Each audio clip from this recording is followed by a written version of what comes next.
Hi viewers, vaishipon here. In this tutorial we will learn how we can change PHP version from Hostinger cPanel or hPanel. Just you have to log into your Hostinger hPanel and you have to click here website list.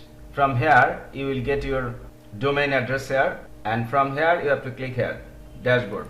Confirm your domain address selected here, and from search panel just write here PHP and you will get this option under advanced section PHP configuration. Click here, and from here you can select any version of PHP. Suppose I need this one, PHP 7.4.